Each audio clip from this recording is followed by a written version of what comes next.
Hi అండి, అందరికీ నమస్కారం. ఓం శ్రీ మాత్రే నమః. ఓం శ్రీ గురుభ్యో నమః. హిందూ మతంలో ప్రతి నెల శుక్లపక్షం కృష్ణపక్షం ఏకాదశి రోజున విష్ణువుని పూజించడం చాలా ప్రాముఖ్యత ఉంటుంది. మాఘమాసం శుక్లపక్షం ఏకాదశి రోజున భీష్మ ఏకాదశి లేదా జై ఏకాదశి జరుపుకుంటారు. ఈ ఏడాది భీష్మ ఏకాదశిని జనవరి 29న జరుపుకుంటారు. హిందూ పంచాంగం ప్రకారం భీష్మ ఏకాదశి మాఘమాసం శుక్లపక్షం 11వ రోజున వస్తుంది. ఈ రోజున ఎలాంటి నియమాలు పాటించాలో తెలుసుకుందాం. ముందుగా ఈ వీడియోకి ఒక లైక్ చేసి జై శ్రీరామ్ అని ఒక చిన్న కామెంట్ పెట్టండి. ఏకాదశి తిథి ప్రారంభం జనవరి 28 సాయంత్రం 4:35 ఏకాదశి తిథి ముగింపు జనవరి 29 మధ్యాహ్నం 1:55 జనవరి 29వ తేదీ సూర్యోదయం నాటికి ఏకాదశి ఉన్న కారణంగా ఆ రోజే భీష్మ ఏకాదశి వ్రత నియమాలు పాటించాలని పండితులు చెబుతున్నారు. ఈ రోజున ఉపవాస దీక్షను పాటిస్తారు. అలాగే శ్రీ మహావిష్ణువును లక్ష్మీదేవిని పూజిస్తారు. భీష్మ ఏకాదశి నాడు తెల్లవారుజామున లేచి స్నానం చేసి పూజా మందిరాన్ని శుభ్రం చేసుకోవాలి. ఆ తరువాత పీటపై పసుపు రంగు కొత్త గుడ్డను ఉంచి కొద్దిగా బియ్యం పోసి వాటిపై తమలపాకు పెట్టి విష్ణుమూర్తి లక్ష్మీదేవి విగ్రహాలను లేదా చిత్రపటాన్ని ప్రతిష్ఠించుకోవాలి. సంకల్పం చెప్పుకొని ఉపవాస దీక్ష చేపట్టి విష్ణువును పూజించండి. షోడాపచార పూజలు చేసి పసుపు కుంకుమ గంధం సమర్పించండి. పూలలో పసుపు రంగు పూలు ఉండే విధంగా చూసుకోండి. విష్ణు సహస్రనామం చదవండి, లేకపోతే శ్రద్ధగా భక్తితో వినండి. అలాగే లక్ష్మీదేవిని పూజించండి. తులసి చెట్టు వద్ద దీపం వెలిగించి ధూపదీప నైవేద్యం సమర్పించండి. పాలు కొబ్బరితో చేసిన స్వీట్లను నైవేద్యంగా సమర్పించండి. ఏకాదశి నాడు పేదవారికి ఆహార పదార్థాలు డబ్బును దానం చేయాలి. ఏకాదశి రోజున బియ్యంతో తయారు చేసిన పదార్థాలను తినకూడదు. గొడవలు తగాదాలు హింసకు పాల్పడకండి. మద్యం ధూమపానం పొగాకు మొదలైన వాటికి దూరంగా ఉండండి. వెల్లుల్లి ఉల్లిపాయ వంకాయ తమలపాకు మాంసాహార పదార్థాలను తినకూడదు. భోగభాగ్యాలు మోసం జోదం మొదలైన చెడు పనులకు దూరంగా ఉండాలి.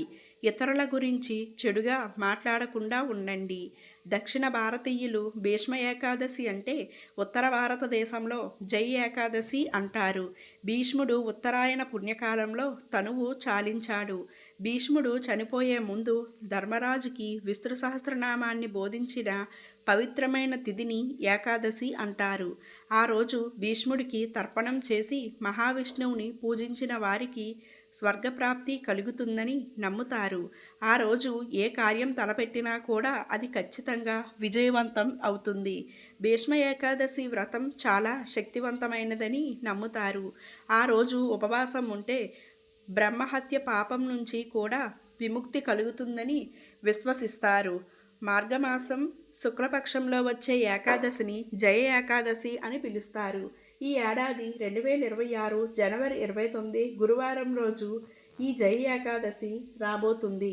దీనినే భీష్మ ఏకాదశి లేదా భూమి ఏకాదశి అని కూడా పిలుస్తారు. ఇదే రోజున రవియోగం కూడా ఏర్పడనుంది. ఈ శుభదినాన నదీ స్నానం చేయడం అత్యంత శుభప్రదంగా భావిస్తారు. అంతేకాకుండా ఈ రోజంతా ఉపవాసం ఆచరించి శ్రీహరిని పూజించడం వల్ల కష్టాలు చింతలన్నీ తీరిపోయి సుఖ సంతోషాలు అష్టైశ్వర్యాలతో వర్ధిల్లుతారని నమ్మకం. అయితే ఈ ఏకాదశి తిథి రోజున 12 రాసుల వారు వారి వారి రాశి ప్రకారం ఎలాంటి పరిహారాలు పాటించాలో తెలుసుకుందాం. మేషరాశి. ఈ మేషరాశి వాళ్ళు జై ఏకాదశి 2026 రోజున ఈ మహావిష్ణువుకు పసుపు చందనం బెల్లం సమర్పించాలి. వృషభ రాశి. ఈ వృషభ రాశి వాళ్ళు జై ఏకాదశి రోజున లక్ష్మీనారాయణుడికి క్షీరాన్నం నైవేద్యంగా సమర్పించాలి. మిథున రాశి. ఈ మిథున రాశి వాళ్ళు జై ఏకాదశి రోజున విష్ణు సహస్రనామం పారాయణం చేయడం పశువులకు పచ్చిగడ్డి మేతగా వేయాలి. కర్కాటక రాశి. ఈ కర్కాటక రాశి వాళ్ళు జై ఏకాదశి రోజున శివకేశవులకు పూజ చేయడంతో పాటు పేదలకు అన్నదానం చేయడం శుభప్రదం. సింహరాశి. ఈ సింహరాశి వాళ్ళు జై ఏకాదశి రోజున శ్రీ మహావిష్ణువుకు బెల్లం నైవేద్యంగా సమర్పించి ఎర్రటి పూలతో పూజించాలి. కన్యారాశి. ఈ కన్యారాశి వాళ్ళు జై ఏకాదశి రోజున శ్రీ మహావిష్ణువుకు తులసి దళాలు పసుపు రంగు పండ్లు నైవేద్యంగా సమర్పించాలి. తులారాశి. ఈ తులారాశి వాళ్ళు జై ఏకాదశి రోజున లక్ష్మీదేవికి పసుపు బట్టలు గాజులు సమర్పించి పూజలు చేయాలి. వృశ్చిక రాశి. ఈ వృశ్చిక రాశి వాళ్ళు జై ఏకాదశి రోజు శ్రీ మహావిష్ణువును పూజించి సుందరకాండ పారాయణం చేయడం శుభప్రదం. ధనస్సు రాశి. ఈ ధనస్సు రాశి వాళ్ళు జై ఏకాదశి రోజున విష్ణుమూర్తికి మిఠాయిలు నైవేద్యంగా సమర్పించి పూజించాలి. సత్యనారాయణ కథ చదవడం కూడా ఎంతో మంచిది. మకర రాశి. ఈ మకర రాశి వాళ్ళు జై ఏకాదశి రోజు శ్రీమన్నారాయణుని పూజించి పేదలకు దుప్పట్లు అన్నదానం చేయడం అత్యంత శుభప్రదం. కుంభరాశి. ఈ కుంభరాశి వాళ్ళు జై ఏకాదశి రోజున శ్రీ మహావిష్ణువు పసుపు పాలు సమర్పించాలి. అలాగే ఓం నమో నారాయణాయ అనే మంత్రాన్ని పఠించాలి. మీనరాశి. ఈ మీనరాశి వాళ్ళు జయ ఏకాదశి రోజు శ్రీ మహావిష్ణువుకు పసుపు వస్త్రాలు పసుపు రంగు పుష్పాలతో పూజించాలి. ఈరోజు శ్రీలక్ష్మి నరసింహస్వామి వారికి పండ్లు తీయటి పదార్థాలని నైవేద్యంగా సమర్పిస్తే మంచి ఫలితం ఉంటుంది. అలాగే గోవులకు పూజ చేసిన విశేష ఫలితాన్ని పొందవచ్చు. ఇక ఈరోజు పసుపు రంగు దుస్తులు ధరించి విష్ణు సహస్రనామ స్తోత్రాన్ని చదివినా విన్నా మోక్షం కలుగుతుందంటారు.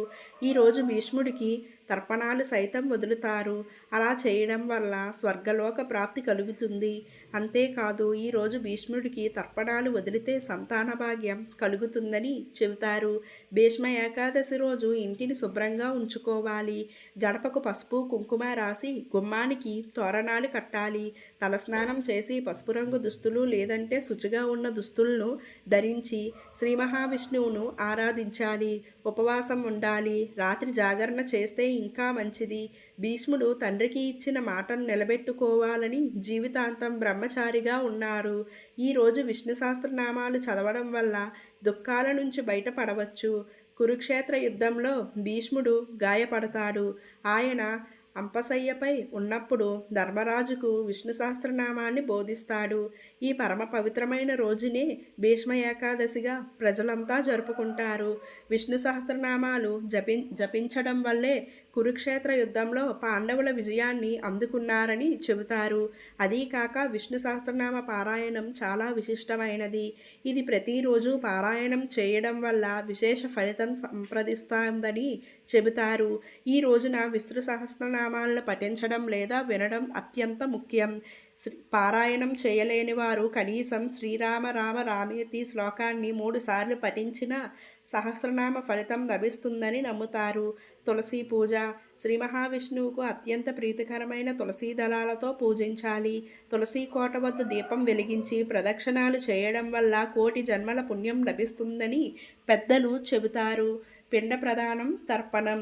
భీష్ముడికి సంతానం లేనందున ఈ రోజున ఆయనకు మరియు పితృదేవతలకు తర్పణం వదలడం వల్ల పితృదోషాలు తొలగి కుటుంబానికి రక్షణ లభిస్తుంది. పేదలకు లేదా బ్రాహ్మణులకు పాలు పెరుగు పండ్లు తెల్లటి వస్త్రాలు లేదా నువ్వులను దానం చేయడం శ్రేయస్కరం. ఏకాదశి తిథి ముగిసే వరకు ఆహారం తీసుకోకుండా ఉపవాసం ఉండాలి. శక్తి లేని వారు పండ్లు పాలు వంటి ఫలహారాలను తీసుకోవచ్చు. జై ఏకాదశి నాడు విష్ణుమూర్తికి పచ్చిపాలు మరియు గంగాజలంతో అభిషేకం చేయడం వల్ల గ్రహదోషాలు తొలగుతాయి. బియ్యంతో చేసిన పదార్థాలు మాంసాహారం ఉల్లి వెల్లుల్లి వంటివి తీసుకోకూడదు. ఎవరిని దూషించడం కానీ చెడుగా మాట్లాడటం కానీ చేయకూడదు. ఈ వీడియో మీకు నచ్చినట్లయితే లైక్ చేసి మీ ఫ్రెండ్స్కి షేర్ చేయండి. అలాగే మరిన్ని వీడియోస్ కోసం మా ఛానల్ను సబ్స్క్రైబ్ చేసుకోవడం మాత్రం మర్చిపోకండి. ధన్యవాదములు.